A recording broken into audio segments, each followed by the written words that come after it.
Amen, nous servons un Dieu de miracle. Amen, un Dieu de miracle, un Dieu glorieux, un Dieu merveilleux qui est au milieu de nous, parmi nous, Christ, le Fils du Dieu vivant, ressuscité d'entre les morts. Bienvenue à chacun, chacune sur ce passage. Je vais être fatigué. Dans ce jeûne du 9 au 13, et nous ne perdons pas notre latin, nous allons rester dans la parole, nous allons continuer à prêcher Christ, à prêcher l'Évangile, à l'enseigner, à aller dans les profondeurs de la parole. Et j'ai vraiment des cadeaux pour vous aujourd'hui, des cadeaux qui sortent directement de la Bible, la parole du Seigneur qui nous a été confiée à travers des siècles. Et c'est vraiment magnifique de voir à quel point cette parole est vivante et elle produit un effet extraordinaire en chacun de nous. Bénédiction à tous et à toutes, particulièrement à ceux qui jeûnent, et puis ceux qui jeûnent pas, ben, on vous bénit aussi. Merci aussi de nous suivre sur YouTube. Je vous invite à mettre un pouce, à mettre un commentaire et à partager. Faites connaître cet enseignement. Nous sommes en train de prêcher Christ, nous sommes en train d'enseigner à propos de Jésus-Christ, le Fils du Dieu vivant, notre Sauveur, notre Seigneur. Amen. On va lire juste deux versets encore dans 2 Corinthiens et puis on va aller dans l'évangile de Jean. Et juste, je voudrais m'appuyer je veux rappeler trois versets là. Hein. Paul dit que cette assurance-là, nous l'avons par Christ auprès de Dieu. Il dit, notre capacité, au contraire, vient de Dieu. C'est pas comme si nous pouvions produire quelque chose. Ce n'est pas à dire que nous soyons par nous-mêmes capables de concevoir quelque chose comme venant de nous-mêmes. Notre capacité, au contraire, vient de Dieu. OK? Il nous a rendus capables. Amen. Au verset 5 du chapitre 4, nous ne nous prêchons pas nous-mêmes. C'est Jésus-Christ, le Seigneur, que nous prêchons. Amen. Et nous nous disons vos serviteurs à cause de Jésus. Et un dernier verset, euh, au verset 7, nous portons ce trésor dans des vases de terre, afin que cette grande puissance soit attribuée à Dieu et non pas à nous. Amen. Alors, avec ces versets-là, cette compréhension que Paul nous transmet au travers de sa lettre aux Corinthiens, je vous invite maintenant à aller dans l'évangile de Jean, au premier chapitre, et puis on va étudier un peu ce chapitre et on va voir à quel point c'est véritablement l'œuvre de Dieu au travers de nous. Et à quel point nous sommes des personnes, mais tellement bénies, tellement, tellement bénies.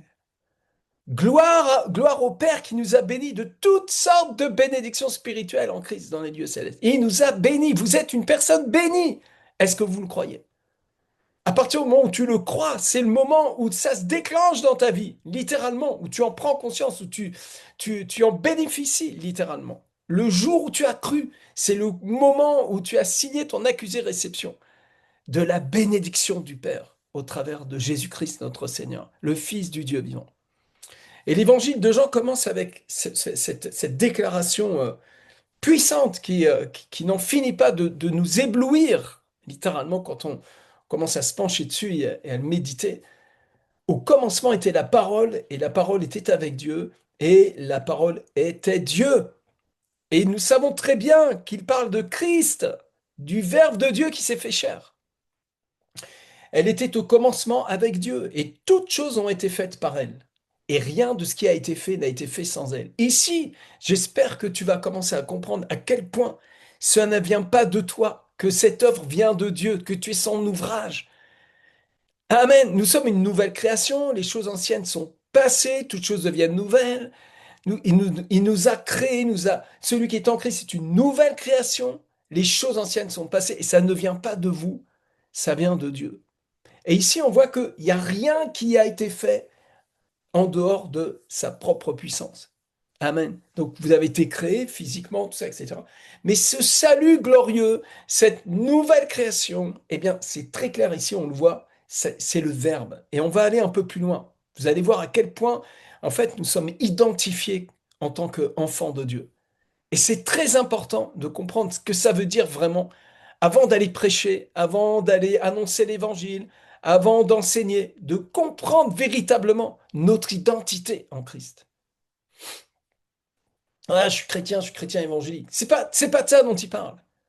Il parle d'une dimension dans l'esprit qui est très importante à ce que vous en preniez conscience. Plus vous prenez conscience de qui vous êtes en Christ, plus l'esprit d'orphelin vous fuit, l'attitude orpheline va s'estomper complètement et vous allez marcher comme un fils, une fille de Dieu, héritier de Dieu contre Christ. Ok. Donc il continue, il dit, on continue, hein. Toutes choses ont été faites par elle et rien de ce qui a été fait n'a été fait sans elle. En elle était la vie et la vie était la lumière des hommes. La vie était la lumière des hommes. Ok? Ça, c'est important, hein. La vie était la lumière des hommes. La lumière, lui, dans les ténèbres, et les ténèbres ne l'ont point reçue. Et il y eut un homme envoyé de Dieu, son nom était Jean. Il vint pour servir de témoin, pour rendre témoignage à la lumière, afin que tous cruent par lui. Il n'était pas la lumière. Il n'était pas la lumière, mais il parut pour rendre témoignage à la lumière. Cette lumière était la véritable lumière qui, en venant dans le monde, éclaire tout homme. Ok. Donc ici, au verset 4, on va lire deux passages, deux versets, qui sont aussi dans l'évangile de Jean, en fait. Alors, juste, il faut par contre que j'ouvre ma fiche. Voilà. Donc Jean, au chapitre 8, à partir du verset 7, je vous lis ça. Quand il continuait à l'interroger, il se releva. Donc c'est le moment de la femme adultère, hein. Et il continue à l'interroger. Il se releva et leur dit que celui de vous qui est sans péché jette la première pierre contre elle. Et s'étant de nouveau baissé, il écrivait sur la terre. Quand ils entendirent cela, accusés par leur propre conscience, ils se retirèrent un à un, depuis les plus âgés jusqu'au dernier. Et Jésus resta seul avec la femme qui était là au milieu. Alors s'étant relevé et ne voyant plus que la femme, Jésus lui dit, Femme, où sont ceux qui t'accusaient? Personne ne t'a-t-il condamné? Elle répondit, Non, Seigneur. Et Jésus lui dit, je ne te condamne pas non plus. Va et ne pêche plus. Va et ne pêche plus. Et vous savez, ce passage-là, on l'a tellement entendu. Moi-même, je l'ai tellement prêché en disant, ouais, ok, Dieu t'a pardonné, mais oh, maintenant tu pêches plus, hein, de peur qu'il t'arrive pire encore. Tu vois. Et en fait, si on détache le verset 11 du verset 12, on ne comprend pas véritablement la puissance de cette parole. Souvenez-vous, on est encore dans l'évangile de Jean et on va retourner dans la genèse de l'évangile de Jean. Jésus parla de nouveau et dit, Je suis la lumière du monde. Celui qui me suit ne marchera pas dans les ténèbres, mais il aura la lumière de la vie. Il y a ici une puissante révélation. Quand Jésus dit, Va et ne pêche plus, il lui donne un pouvoir de ne plus pécher. Il y a quelque chose qui se passe là. Il y a eu un transfert. Il y a eu un don. Il y a eu une communication. Il y a eu un miracle, littéralement. Cette femme était ténèbres. Cette femme était dans les ténèbres. Les ténèbres les plus crasses qui sont celles de l'esprit orphelin. Vous savez, les gens qui se roulent dans la fange, là, sont des gens qui cherchent en réalité la consolation qui vient que par l'amour de Dieu. C'est la lumière du Seigneur qui fait que nous sommes lumière, en réalité. Et Jésus leur parla de nouveau, il dit, Je suis la lumière du monde. Celui qui me suit ne marchera pas dans les ténèbres. C'est une promesse, c'est une déclaration, c'est un fait. Mais il aura la lumière de la vie. Il l'aura, c'est-à-dire que c'est son héritage, que ça lui appartient. Ça fait partie de lui, en fait. Amen. Alors, ensuite, on va lire euh, Jean chapitre 9. Donc on est toujours dans l'évangile de Jean, chapitre 9, à partir du verset 1. Jésus vit en passant un homme aveugle de naissance. Ses disciples lui firent cette question. Rabbi, qui a péché? C'est cet homme ou ses parents pour qu'il soit né aveugle? Jésus répondit, Ce n'est pas que lui ou ses parents aient péché, mais c'est afin que les œuvres de Dieu soient manifestées en lui. Il faut que je fasse, tandis qu'il est jour, les œuvres de celui qui m'a envoyé. La nuit vient où personne ne peut travailler. Pendant que je suis dans le monde, je suis la lumière du monde. Jésus a dit, je suis la lumière du monde. Il est la lumière du monde. Et cette lumière, on va la voir, on va l'étudier, on va voir ça d'un peu plus près dans la Genèse de Jean. Mais quand on a compris la base, en fait, le fondement, vous savez, la genèse, le début, c'est le commencement de cet enseignement. En fait, l'évangile de Jean, c'est une école de théologie en réalité, hein. Et il y a beaucoup, beaucoup, beaucoup à apprendre. et à pomper dedans, hein, pour vraiment, si vraiment toute la révélation vient de ces... Je ne sais pas si on a assez d'une vie pour recevoir toute la révélation qui est dedans. En tout cas, ici, nous voyons que le Christ lui-même est en train de changer l'histoire de l'humanité juste par une parole, en disant, bien sûr, les liens ancestraux, bien sûr, le péché sur plusieurs générations, etc., etc. Tout ça, c'est dans la Bible, c'est dans l'Ancien Testament. Mais moi, je vous dis, mais Christ, mais Dieu. Et tout d'un coup, ce qui était un esclavage, ce qui était une obligation, qui était un jugement, une condamnation, tout d'un coup, c'est la gloire de Dieu. Ça devient le marchepied de sa gloire. C'est magnifique. Quelle puissante parole, quel sauveur, quelle délivrance nous avons en Christ. Amen.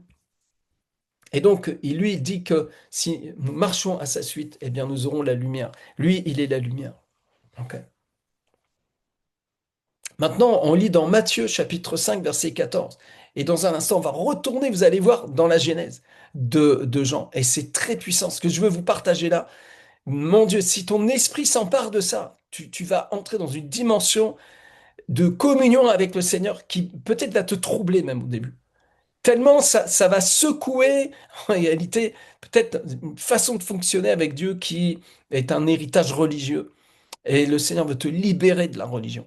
Il veut que tu marches dans la liberté glorieuse des enfants de Dieu. Ok. Matthieu chapitre 5, verset 14. Vous êtes la lumière du monde.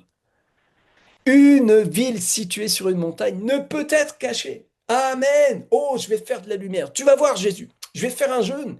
Puis après, je vais devenir lumineux. Tu vois. Ah, je vais me forcer à être lumineux.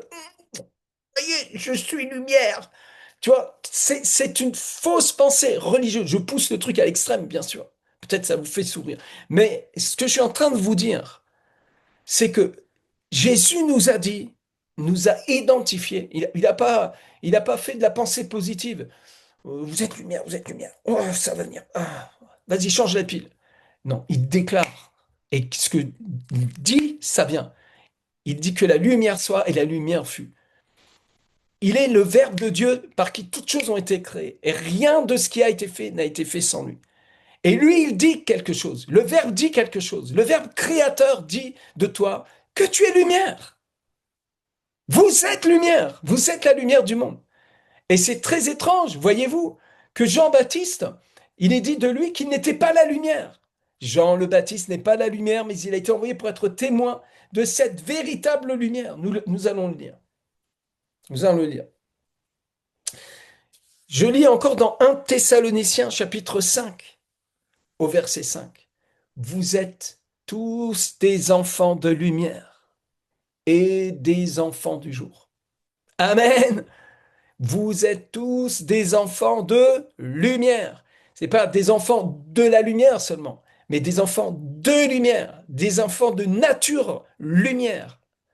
Et ça, c'est très important que tu signes l'accusé-réception de cette réalité dans ta vie maintenant. Est-ce que tu le crois?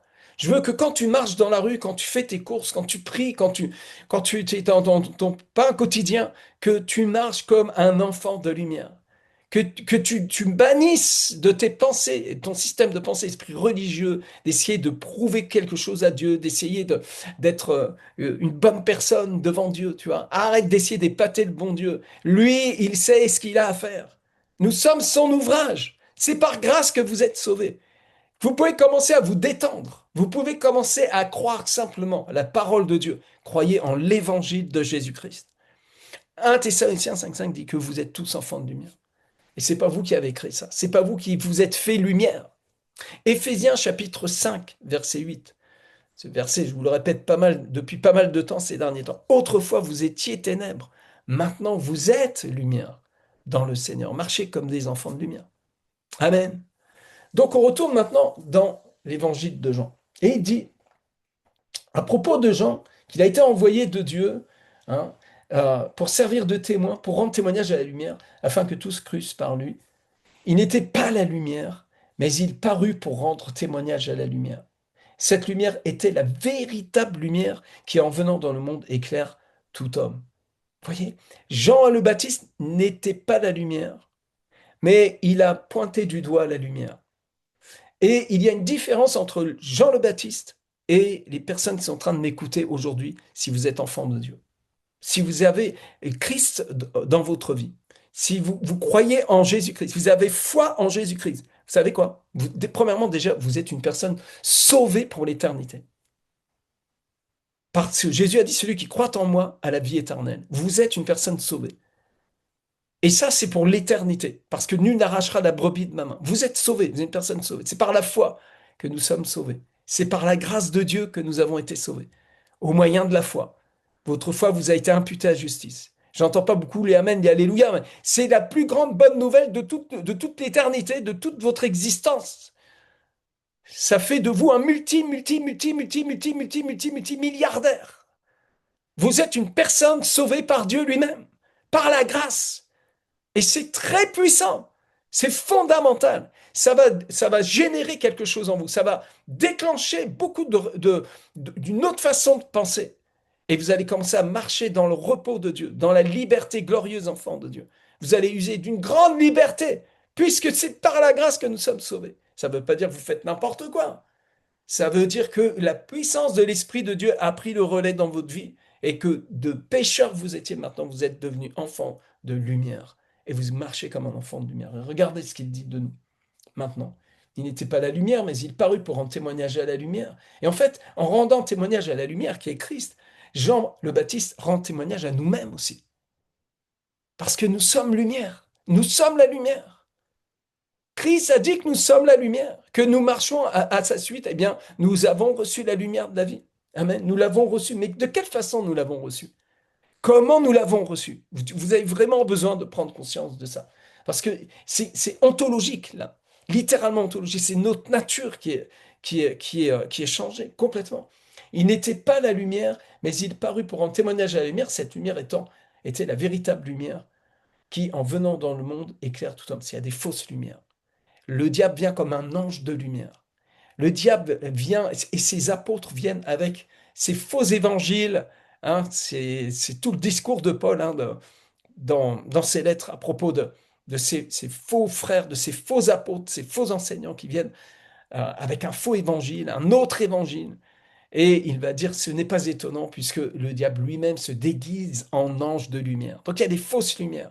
Mais Christ, lui, est la véritable lumière. En lui, nous sommes dans le véritable. Christ est la véritable lumière qui, en venant dans le monde, éclaire tout homme. Oh mon Dieu. Ceux qui étaient assis dans les ténèbres ont vu une grande lumière se lever. Et quand ils ont vu cette lumière, quand leurs yeux se sont ouverts, eh bien, quand ils ont confessé le nom du Seigneur, à ce moment-là, ils sont devenus lumière.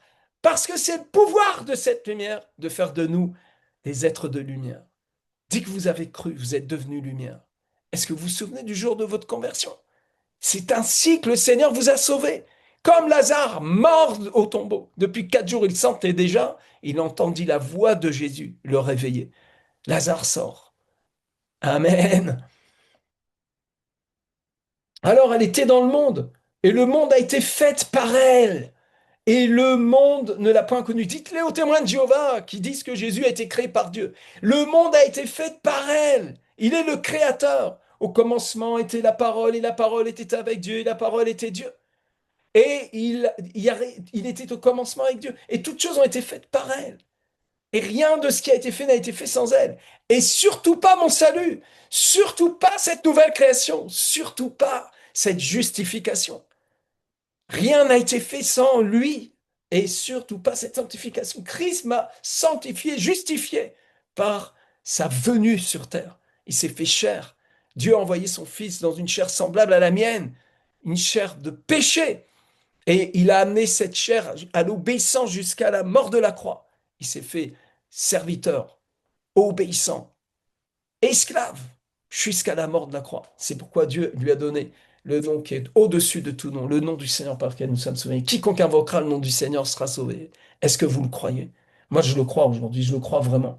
Mais à tous ceux qui l'ont reçu, je reprends. Elle était dans le monde, et le monde a été fait par elle, le monde ne l'a point connue. Elle est venue chez les siens, et les siens ne l'ont point reçue. Mais à tous ceux qui l'ont reçue, à ceux qui croient en son nom, elle a donné le pouvoir de devenir enfants de Dieu, lesquels sont nés non du sang, ni de la volonté de la chair, ni de la volonté de l'homme, mais de Dieu. Amen.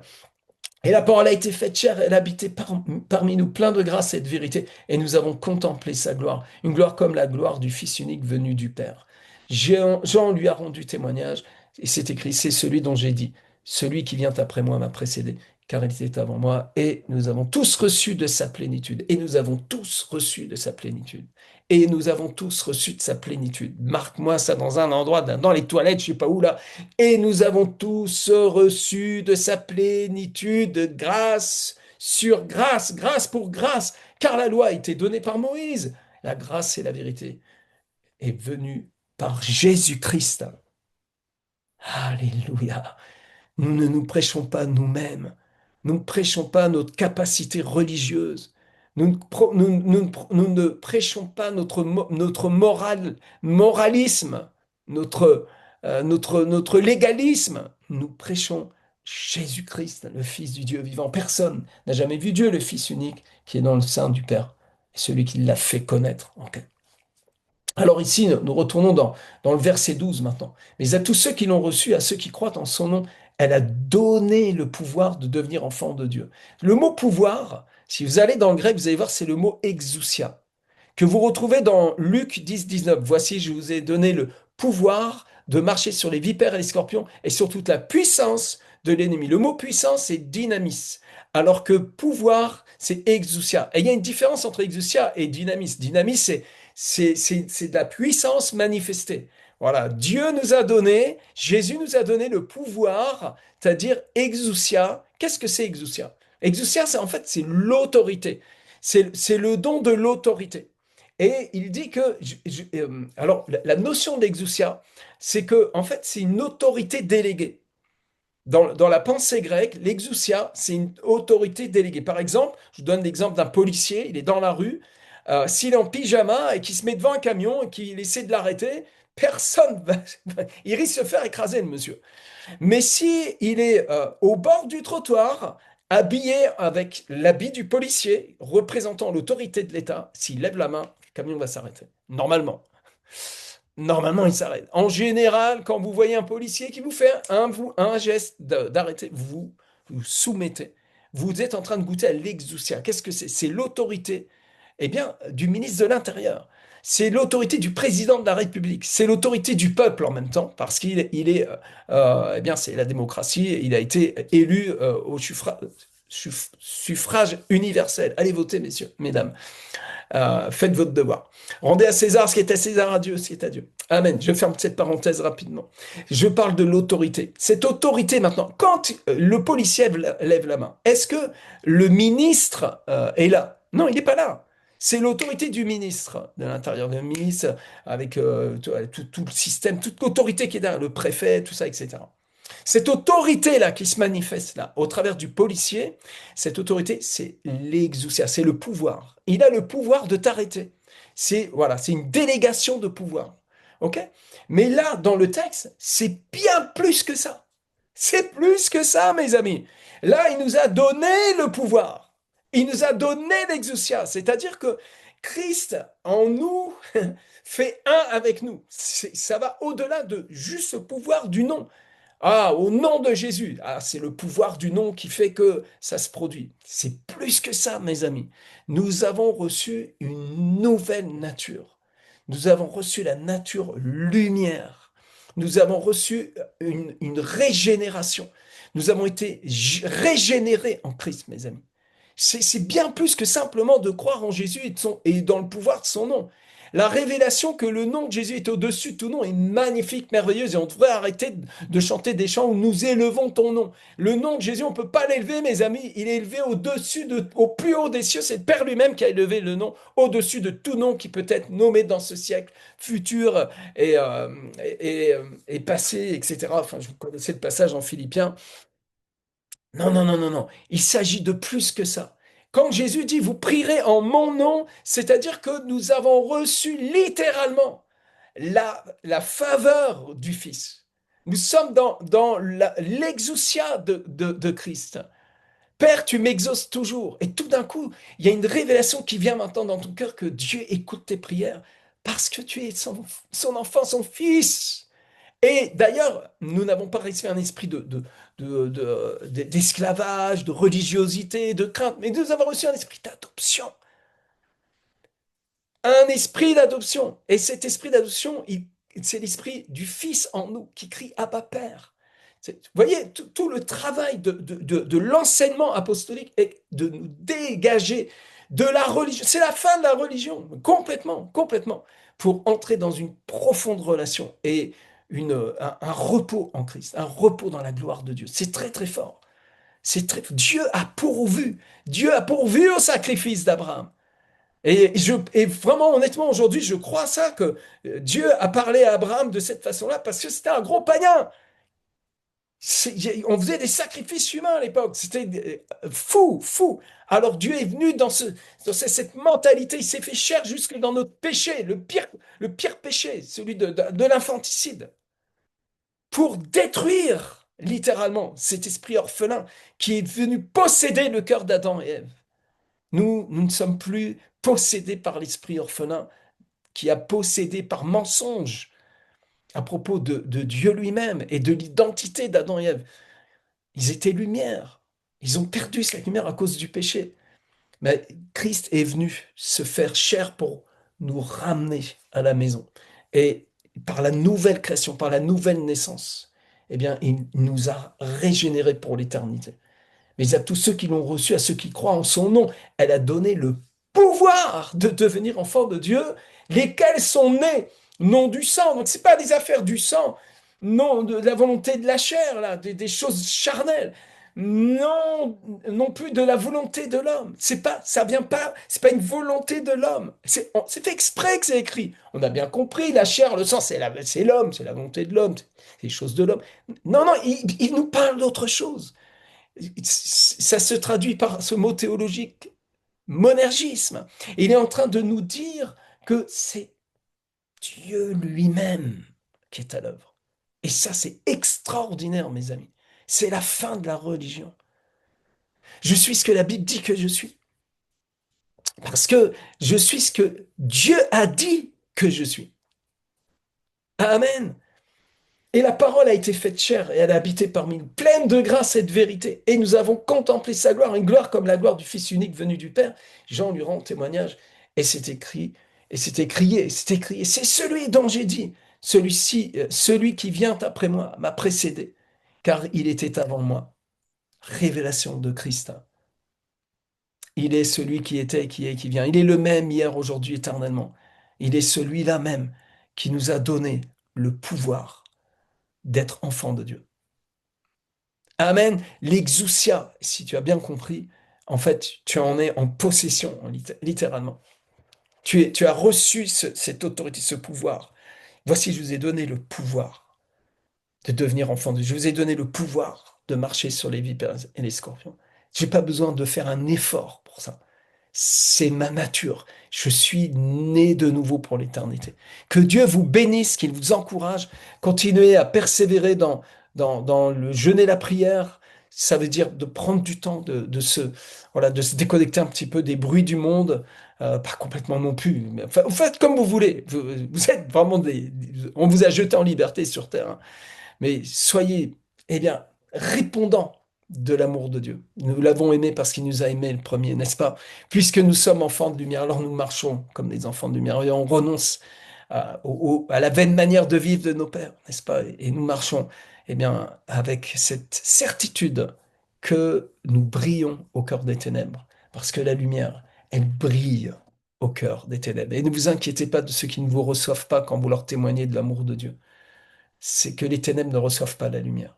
Mais l'évangile que vous avez semé dans leur cœur va produire le miracle, car l'évangile, c'est la puissance de Dieu pour le salut de quiconque croit. Je vous bénis au nom du Seigneur. Shalom, à demain midi, la paix du Seigneur avec vous.